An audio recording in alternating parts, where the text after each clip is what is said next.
দেশে ক্রিকেট সংশ্লিষ্ট কোনো অনিয়ম হলে বিসিবি তদন্ত কমিটি গঠন করে, তদন্ত কমিটি কাজও করে, কিন্তু সেই রিপোর্ট কখনো জনসম্মুখে আসে না।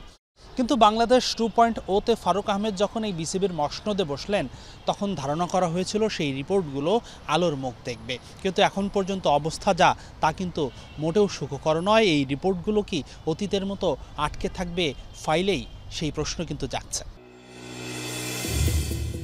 ফারুক আহমেদ বিসিবির সভাপতির দায়িত্ব নেবার পর প্রথম বড় পদক্ষেপ ছিল চান্দিকা হাথুরুসিংহেকে অপসারণ। এই লঙ্ঘনকে বরখাস্ত করার কারণ হিসেবে বলা হয় চাকরির শর্ত ভঙ্গ আর আচরণবিধি লঙ্ঘন। মূলত 2023 বিশ্বকাপে নাসুম আহমেদের সাথে ঘটে যাওয়া ঘটনায় হাথুরুসিংহের চাকরি হারানোর মূল কারণ। ফারুক আহমেদের এই পদক্ষেপের পর প্রত্যাশা ছিল দ্রুতই সামনে আসবে 2023 বিশ্বকাপের ব্যর্থতার রিপোর্টও, প্রতিশ্রুতিও মিলেছিল সভাপতির কাছ থেকে। কিন্তু সেই তদন্ত রিপোর্ট বোর্ডে জমা হয়ে আছে লম্বা সময় ধরে, পাপনের বোর্ডের মতোই অপ্রকাশিত।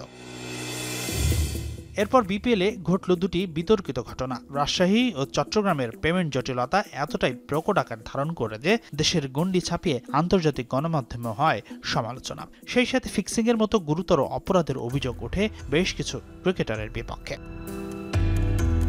দ্রুতই এই দুই ঘটনার দোষীদের খুঁজে বের করতে ফেব্রুয়ারির শুরুর দিকে গঠন করা হয় 3 সদস্যের একটি তদন্ত কমিটি। কিন্তু কমিটি গঠনের 3 মাস পার হলেও এখনও সামনে আসেনি রিপোর্ট।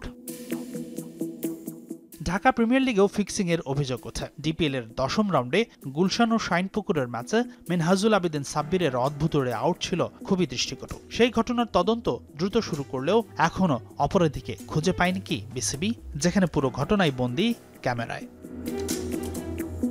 তবে কেবল মাঠের খেলার ইস্যুগুলোই নয়, বিসিবির কার্যক্রম পরিচালনার অনিয়মের তদন্ত রিপোর্টও সামনে আসেনি। ফারুক আহমেদ বিসিবির মসনদে বসার পর কর্মকর্তা কর্মচারী থেকে শুরু করে আগের বোর্ড পরিচালকদের বিরুদ্ধে আর্থিক অনিয়মের তদন্ত করার কথা বলেছিলেন। কিন্তু এখনও সেই অডিট কমিটির রিপোর্ট পড়ে আছে লাল ফিতায় বন্দী হয়ে।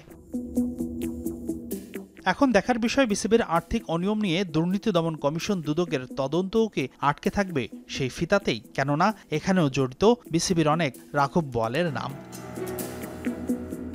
হাসানুর রহমান, যমুনা স্পোর্টস, ঢাকা।